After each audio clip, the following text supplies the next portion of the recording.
They say trust is like a muscle. You have to work on it every day. Well, my wife's been working real hard at the fitness center lately. 2 hours a day, 6 days a week, cardio, yoga, personal training sessions, you name it. Folks in our office call that dedication. I call it something to keep an eye on. Name's Ryan Packer, 35, born and raised in suburban Minneapolis. I've been grinding in logistics sales for 12 years. Just got promoted to district manager last month.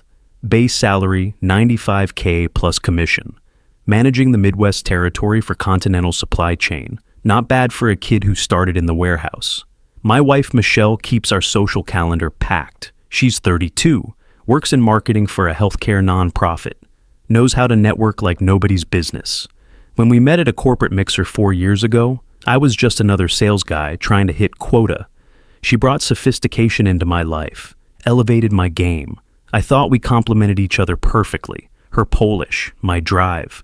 But you can't build a foundation on what you can't see, and what I couldn't see was about to cost her everything. Last Tuesday started routine enough. My Accord decided to give me trouble. Transmission slipping, probably needed $1,000 in repairs I didn't want to deal with. So I took Michelle's Camry, the one that always smells like vanilla air freshener and expensive coffee. She kept that car pristine, detailed monthly, treated it like an extension of her professional image. Perfect vehicle for a perfect lie. I planned to swing by Lifetime Fitness around 6:30 to pick her up. Maybe grab dinner at that new place downtown. Surprise her with a nice evening. Just a small gesture in an ordinary week. But life has a way of showing its cracks in the smallest places. And sometimes those cracks reveal exactly what you need to know. The fitness center parking lot was half empty when I pulled in. October evening in Minneapolis, that crisp air that makes you think about football season and quarterly bonuses. Through the floor-to-ceiling windows, I could see rows of treadmills humming like corporate machinery. The membership coordinator approached my car before I could even park. Tall woman, professional smile, name tag reading, Jennifer Price. She held up a black leather portfolio. "Mr. Packer, you're early today. Your wife forgot this after her consultation." "Her consultation?" I asked, keeping my voice neutral. Jennifer nodded like it was routine. "Yeah, with Austin Mills, the wellness consultant. He does executive coaching sessions with several of our members. Corporate packages, stress management, that sort of thing." My hand tightened on the steering wheel. I'd never heard Michelle mention any wellness consultant, but I kept my expression blank, professional. "Right, Austin Mills. Great guy," Jennifer continued, completely oblivious to the bomb she'd just dropped. "Really helps our executive members optimize their performance. Your wife's sessions have been going so well." I smiled the way professionals do when they're processing unexpected information. "Appreciate it," I said, taking the portfolio. "She'll be glad to have this back." Jennifer waved and headed back inside. I sat there for a moment, portfolio heavy in my hands like it contained something radioactive. The smart move would have been to walk inside, hand it over, play dumb. But curiosity is a professional skill, and mine had been paying my mortgage for over a decade. More importantly, something in my gut told me this portfolio was about to change everything. I opened it. Inside were corporate expense receipts, the kind you submit for reimbursement. Dinner at Morton's Steakhouse, $165 for 2 people, wine included. Hotel conference room rental at the Marriott downtown, $200 for 3 hours. Private consultation, noted in the memo line. Both receipts dated last Friday, when Michelle told me she was attending a non-profit networking event with her female colleagues. Both receipts signed by Austin Mills, Corporate Wellness Consulting LLC. The vanilla air freshener suddenly smelled cloying. My heartbeat didn't spike. It dropped, like stepping into an elevator that falls too fast. I folded everything back exactly as I'd found it, zipped the portfolio shut, and rested my hands on the steering wheel for a long minute. Not out of shock, out of calculation. At 6:45, Michelle emerged from the fitness center, hair still damp, phone pressed to her ear, laughing at something the caller was saying. She looked radiant, energized, like someone who just had the best workout of her life, or the best something else. "Oh, honey," she said, sliding into the passenger seat. "I didn't expect you to pick me up. Is the Accord acting up again?" "Transmission's being stubborn," I said casually. Figured I'd save you the drive. She buckled her seatbelt, still glowing with whatever had put that spring in her step. That's sweet. How was your day? Productive, I said, handing her the portfolio. Jennifer said you forgot this after your consultation. The glow dimmed for exactly 1 second. Most men would have missed it. But I'd spent 12 years reading micro-expressions across conference tables, learning when clients were lying about their budgets or their timelines. Oh, that, just some wellness coaching thing, corporate stress management. She tucked the portfolio into her gym bag quickly. Everyone's doing it these days. Sounds expensive, I said, pulling out of the parking lot. The company has a wellness budget, she replied, already scrolling through her phone. Use it or lose it, right? We drove home with NPR playing softly, the kind of comfortable silence that used to feel natural. Now it felt calculated. She kept glancing at her phone, typing quick responses to messages I couldn't see. At one point, a text notification showed just enough for me to catch a name. Austin. I didn't react, didn't flinch. Just filed it away with the rest of the evidence that was building a very clear picture. A picture that was about to become Austin Mills's worst nightmare. That night, after Michelle went to bed, I sat in my home office with a glass of bourbon and opened my laptop. Time to learn everything about Mr. Austin Mills. Austin Mills had a LinkedIn profile, a professional website, the whole digital presence package. 28 years old, MBA from Carlson School, specialized in executive optimization and stress management for high-performing professionals. The kind of buzzword-heavy bio that screamed overcompensation. His headshot showed a lean guy with that practiced smile you see on men who think charm is a business strategy. His client testimonials section mentioned several companies I recognized, including Michelle's nonprofit. What struck me wasn't what was there, it was what wasn't. No mention of fitness center partnerships, no Lifetime Fitness logo among his corporate affiliations, which meant he was running side operations that his legitimate clients didn't know about. I pulled up the expense receipts again, cross-referencing dates with Michelle's calendar. Every networking event and late meeting from the past 2 months aligned perfectly with charges on Austin's corporate card. Morton's, the Marriott, even a weekend conference in Duluth that I now realized was probably the Fitger's Inn. The pattern was so obvious it was insulting. The bourbon tasted like clarity. I wasn't angry. Anger is unproductive in sales. I was calculating ROI on a relationship that had apparently been operating on 2 different balance sheets. And what I calculated was that Austin Mills was about to learn why you don't run game on a logistics professional who understands supply chain vulnerabilities. The next morning, I called Brad Walsh, our IT manager and my golf buddy for the past 5 years. Brad owed me favors from when I'd covered his quarterly reviews during his messy divorce. Ryan, what's up? You sound weird. Need a favor, Brad. Professional curiosity. Can you run a background check on someone? Austin Mills, corporate consultant here in the Twin Cities. Brad paused. He knew me well enough to read between lines. This about business or personal? Both, unfortunately. And Brad, I need it thorough. Give me until Friday. I'll run him through the usual channels, plus a few unofficial ones. Friday arrived with the first snow of the season, those fat flakes that make Minneapolis look like a postcard. Brad met me for lunch at Kieran's Irish Pub, sliding a manila folder across the table between our Guinnesses. His expression told me everything before he said a word. Your boy Austin's interesting, Brad said. Clean record, decent credit, but here's where it gets good. His business license is only 8 months old. Before that, he was working for Wellness Solutions, Inc. in Chicago. I opened the folder. Employment records, business filings, professional references. Everything meticulously organized. Why'd he leave Chicago? That's the cherry on top. Terminated for violating company policy regarding client relationships. Specifically, inappropriate personal involvement with married clients. The pieces clicked together like a well-designed logistics chain. How inappropriate are we talking? HR complaints, ethics violations, at least 2 divorce proceedings where his name came up in discovery. Guy's got a type, apparently. Professional women, stable marriages, corporate wellness angle as the entry point. Uses the same playbook every time. I studied the papers, each page more damning than the last. This is thorough. You didn't get it from me, Brad said. But if someone's running game on good people, they should know what they're dealing with. Plus, there's more. He slid another sheet across the table.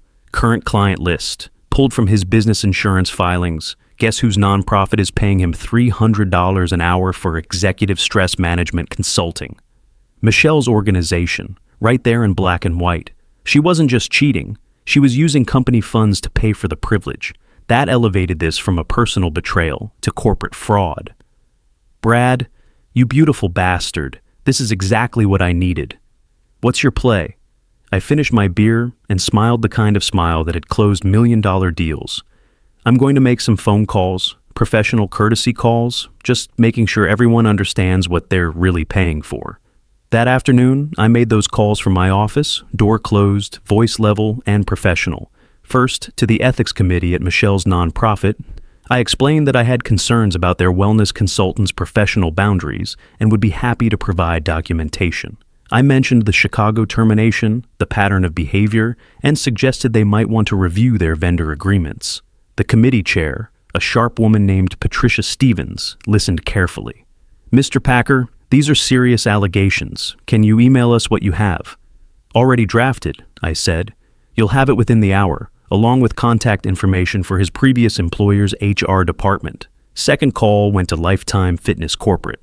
I spoke with their risk management director, explained that one of their unofficial consultants might be exposing them to liability issues. I mentioned the lack of proper business partnerships, the misrepresentation of corporate affiliations, and the potential for member complaints. We take these matters very seriously, the director assured me. We'll investigate immediately. Third call was the nuclear option, Austin's business insurance provider. I explained that their insured might be operating outside the scope of his coverage, engaging in activities that could void his professional liability protection. Insurance companies hate surprises, especially the kind that cost them money in lawsuits. By Thursday afternoon, the dominoes I'd carefully arranged began to fall. Brad texted me. Your boy's LinkedIn shows he's exploring new opportunities in the Denver market. Word travels fast in corporate circles. I didn't reply immediately. I was too busy enjoying the satisfaction of watching a predator realize his hunting ground had turned toxic. Austin Mills was about to learn that some prey bites back, but I wasn't done, not even close. Austin fleeing to Denver was just the opening move. Michelle still had no idea what was coming. Friday evening arrived with the kind of crisp clarity that makes you appreciate autumn in Minnesota. I sat in my home office reviewing quarterly sales reports when Michelle came home looking rattled. Her gym bag hung loose on her shoulder, and she had that particular expression people get when their world starts shifting under their feet. The weirdest thing happened, she said, hovering in the doorway like she wasn't sure she wanted to enter. My card got declined at lunch, and then Jennifer at the gym said they were reviewing some consultant agreements and my sessions with Austin are suspended pending policy clarification. I looked up from my laptop, expression carefully neutral. That is strange. Technical issues, maybe? I called the credit card company. They said you removed my authorization. Her voice carried a note I'd never heard before, uncertainty mixed with the first whisper of panic. Oh, right. I meant to mention that. I closed the laptop and gave her my full attention. Got a call from their fraud department. Seems there were some unusual patterns in our spending. Corporate dinners, hotel charges during business hours, consulting fees we never budgeted for. They recommended consolidating accounts for better oversight. Her face went through several expressions: confusion, realization, then carefully controlled fear. But I need access to our account. Of course you do, I said, standing and walking to my desk. I pulled out a folder I'd prepared earlier. I've set up a household budget allocation system, very transparent, specific amounts for groceries, gas, personal expenses, all tracked and monitored for our financial security. I handed her the budget breakdown. Her name was listed under Dependent Spouse Allowance category. The monthly allocation was exactly what someone would need for basic necessities. Nothing more. Ryan, this is... She stared at the paper like it was written in a foreign language. Responsible financial management, I finished for her. You know how important fiscal discipline is in our industry. Can't have unauthorized expenses flowing through our accounts. The word unauthorized hit exactly as I'd intended, like a scalpel finding exactly the right nerve. She sat down heavily on the couch, still holding the "I'll budget" sheet. The gym said there were questions about Austin's professional credentials. Do you know anything about that? I returned to my chair, picked up my bourbon, took a measured sip. Austin Mills. Interesting character. Did you know he was terminated from his previous position in Chicago? Professional boundary violations with married clients. The color drained from her face. How did you... Michelle, I work in logistics. Information flow is literally my job. When someone starts charging corporate consulting fees to my wife's workplace while conducting private sessions at expensive hotels, that creates what we call a supply chain vulnerability. She opened her mouth, closed it, opened it again. Ryan, I can explain. I'm sure you can, but explanations are what people give when they're caught. What I need are solutions. I pulled out my phone, showed her a screenshot. Austin's LinkedIn profile, updated that morning. Mr. Mills has already provided his solution. Seems Minneapolis became an untenable market for his particular brand of executive coaching. Her eyes widened as she read. He's leaving? Left, actually. Drove through Chicago yesterday to collect some personal items, then straight to Denver. Amazing how quickly consulting contracts can be terminated when clients understand what they're actually paying for. Michelle stared at the phone like it might explode. You destroyed his business. I provided relevant information to concerned parties. What they did with that information was their professional judgment. I took another sip of bourbon, savored the burn. Though, I will say, corporate wellness consulting appears to be a challenging field for someone with his particular background. She stood up abruptly, paced to the window. This is insane. You can't just control everything like this. Control, I laughed, a sound with no humor in it. Michelle, I'm not controlling anything. I'm simply ensuring that all parties involved understand the actual terms of engagement. You wanted excitement? Adventure? Well, congratulations, you found it. What do you want from me? Her voice cracked on the last word. I stood, walked to my desk, pulled out another folder.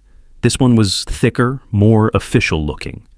I want you to understand consequences. This contains documentation of every expense, every lie, every misuse of corporate funds. Your nonprofit's ethics committee received copies yesterday, along with Austin's employment history and professional violations. Her face went white. You sent them everything, including the hotel charges you authorized using company credit for personal consulting sessions. That's called fraud, Michelle. Corporate fraud. The kind that ends careers and sometimes involves criminal charges. She sank back onto the couch, the fight draining out of her like air from a punctured tire. They'll fire me. Probably. Though they might offer you the chance to resign quietly if you're cooperative during their investigation.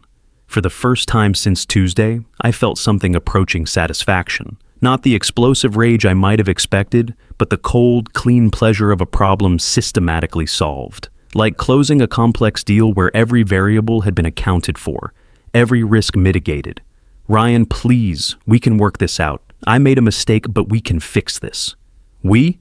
I finished my bourbon, set the glass down with deliberate precision.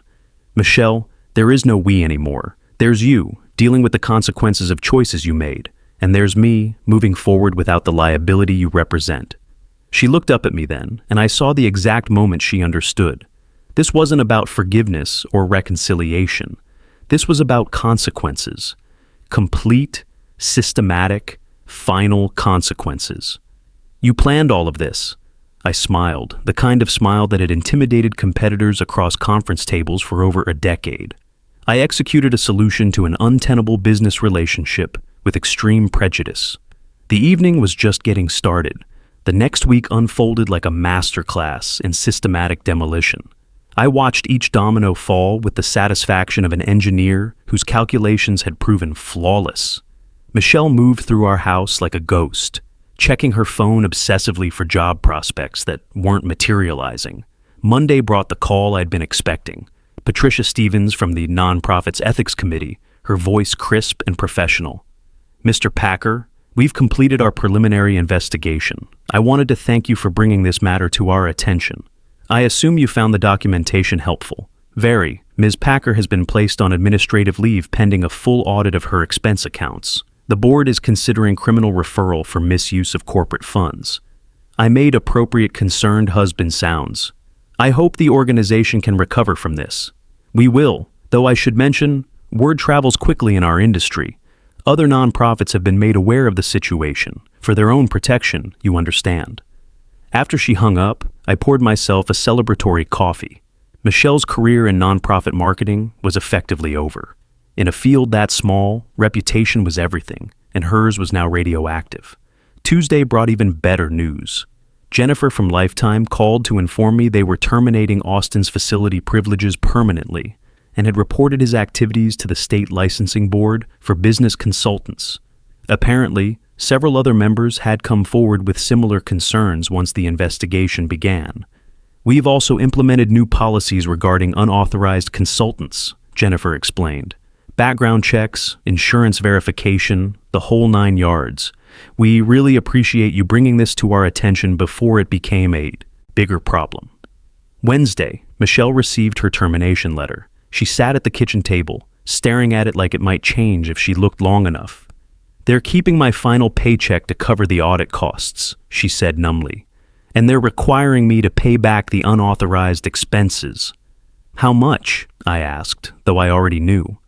$4,700. I don't have $4,700, Ryan. I sipped my coffee, watched her over the rim. "That is a problem. Have you considered bankruptcy?" Her head snapped up. "Bankruptcy? Well, you're unemployed, unemployable in your field, and facing significant debt obligations. Plus, there's still the matter of your legal exposure if they decide to pursue criminal charges." She stared at me like I was speaking a foreign language. "You'd let me declare bankruptcy? Michelle, what happens to you going forward isn't really my concern anymore. Though I should mention, the house is in my name only. Has been since I bought it 3 years ago. So are both cars, the investment accounts, and the business assets." The implications hit her like a physical blow. "Everything's in your name. Proper asset protection strategy, something I learned during my MBA program. I hadn't actually finished my MBA, but she didn't need to know that. Very important to insulate personal wealth from potential liability issues. Liability issues like me. Liability issues like corporate fraud charges, yes." She buried her face in her hands. When she looked up, her eyes were red but calculating. "What do you want, Ryan? Money? A divorce settlement? What's your price?" "Price?" I laughed, genuinely amused. "Michelle, you're thinking about this all wrong. This isn't a negotiation. This is a liquidation." I pulled out another folder. I'd become quite fond of folders this week, and placed it in front of her. "Dissolution of marriage papers, no-fault divorce. Very clean. You keep your personal effects, your car, and your debt obligations. I keep everything else." She opened the folder with trembling fingers. "The car's leased under your company account." "Was leased. I terminated the lease yesterday. The dealer picks it up Friday." "Where am I supposed to live?" "That's between you and whatever family or friends are still speaking to you. Though I should warn you, Austin's previous victims in Chicago were quite vocal about their experiences once his pattern became public knowledge. Social media has made the world very small for people like him. And people like you." The color drained from her face again. I was beginning to enjoy that particular expression. "You've thought of everything. Logistics, remember? It's what I do." I stood, straightened my tie. "Oh, and Michelle, the locks change Friday morning. I'd suggest you collect whatever you need before then." She looked up at me with something approaching disbelief. 4 years of marriage, and this is how it ends. 4 years of marriage ended when you decided to fund your midlife crisis with corporate fraud and adultery. This is just the paperwork catching up to reality. I headed toward the door, paused. For what it's worth, Austin's having an even worse week than you are. Turns out 3 of his previous clients filed a class action lawsuit Tuesday. Professional liability insurance doesn't cover intentional misconduct. He's looking at personal bankruptcy and possible disbarment from business consulting. Her voice was barely a whisper.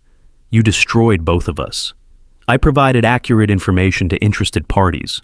What they chose to do with that information was entirely their decision. I checked my watch. "Speaking of which, I have a client dinner tonight. Real client, actual business. The kind that builds wealth instead of destroying it." I left her sitting at the kitchen table, staring at divorce papers and the wreckage of choices that had seemed so exciting just 2 weeks ago. The satisfaction was intoxicating, pure, clean, and absolutely deserved. But I wasn't finished yet. There was still one more lesson to teach, one final demonstration of what happens when someone mistakes kindness for weakness. 6 months later, I stood on the deck of my lake house in Minnetonka, watching the sunrise paint the water gold. The house had been a corporate retreat property I'd acquired through Continental Supply Chain's executive purchase program. Funny how many opportunities opened up once you simplified your life by removing toxic elements. Michelle was gone. Completely, thoroughly, permanently gone. The divorce had been finalized in February, exactly as I'd planned it. She'd tried to contest the settlement, hired a lawyer with money she didn't have, but you can't fight mathematics. When every asset is properly documented and legally protected, and when your opponent is facing potential criminal charges, negotiation becomes academic. Her attorney had called mine in desperation, proposing various settlement scenarios. My response had been consistent. She could have her personal effects and her debts. Everything else stayed with the person who'd actually earned it. The final hearing had been almost anticlimactic. Michelle sat beside her lawyer, looking like she'd aged 5 years and 6 months. Unemployment and social exile will do that to a person. The judge reviewed our agreement, asked a few perfunctory questions, and granted the dissolution. 20 minutes for 4 years of marriage to legally evaporate. As we left the courthouse, Michelle had made one last attempt at manipulation. "Ryan, you know this doesn't have to be permanent. People make mistakes. We could start over." I'd stopped, turned, and looked at her with the same expression I reserve for vendors trying to renegotiate contracts after delivery failures. "Michelle, you seem to be confused about the nature of our interaction. This isn't a setback or a rough patch. This is the successful completion of a project. The project was removing you from my life. Mission accomplished." The look on her face had been worth every hour of meticulous planning. Austin Mills had fared even worse. The class action lawsuit from his Chicago victims had expanded when Minneapolis women came forward with similar stories. Turns out his executive wellness routine had been remarkably consistent across multiple cities. He'd filed for bankruptcy in March, lost his consulting license in April, and last I heard, was working retail in Denver. Apparently being a cautionary tale pays significantly less than corporate consulting. Brad had kept me updated on both their situations, partly out of friendship and partly because he found the whole thing professionally fascinating. "It's like watching a business case study on systematic risk management," he'd said over beers last month. "You identified the threat, quantified the exposure, and eliminated the variables. Textbook corporate security. My career had thrived in the aftermath. Turns out, demonstrating the ability to handle complex personal problems with clinical precision impressed management. I'd been promoted again in March, now regional vice president, with a territory covering the entire upper Midwest. Base salary had jumped to $140K, plus performance bonuses that were running about 60% above target. The house had appreciated nicely too, especially after I'd completed the renovations. Funny how much easier home improvement becomes when you're not consulting with someone who thinks granite countertops are too aggressive and hardwood floors are too masculine. I'd built the place I actually wanted. Clean lines, efficient layout, everything designed for function over sentiment. Dating had been an interesting experience. I'd been selective, methodical, no more charity mixers or non-profit events. I focused on professional networks, industry conferences, places where people understood the value of competence over charm. Amazing how attractive fiscal responsibility and emotional stability become when you're shopping in the right market segment. Last month, I'd started seeing Sarah Morgan, a corporate attorney who specialized in mergers and acquisitions. Sharp, successful, with her own assets and her own reputation to protect. She appreciated directness, understood professional boundaries, and had zero interest in wellness consultants or any other form of lifestyle optimization that didn't involve billable hours. "You're refreshingly uncomplicated," she'd said after our third dinner. "Most divorced men come with so much baggage and emotional drama. You seem to have processed everything very efficiently." "Proper risk management," I'd replied. "When you identify a problem early and address it systematically, you minimize long-term complications." She'd smiled at that, The kind of smile that suggested she understood exactly what type of problem solving I was referring to. This morning, as I finished my coffee and prepared for another day of managing supply chain logistics across 14 states, I reflected on the lessons learned. The most important one being this: when someone shows you who they really are, believe them immediately and respond accordingly. Michelle had shown me she was willing to steal, lie, and defraud her employer for the thrill of an affair with a professional manipulator. Rather than waste time on counseling, forgiveness, or second chances, I'd simply accepted that information and acted on it. Austin had shown me he was a predator who used corporate wellness as cover for systematically targeting married women. Rather than confronting him emotionally, I'd documented his pattern and shared that documentation with parties who had professional obligations to act on it. Both outcomes had been exactly what they deserved. The sun was fully up now, burning off the morning mist. Time to head back to the city, to the office where my team was managing logistics for companies that understood the value of reliable partnerships and transparent operations. If you're listening to this story because you've discovered something in your partner's car that changed everything, here's my advice. Don't waste time on emotions. Gather information, understand the full scope of the situation, and respond proportionally. Sometimes the best revenge isn't revenge at all. Sometimes it's just making sure everyone faces the natural consequences of their choices. The rest really does take care of itself.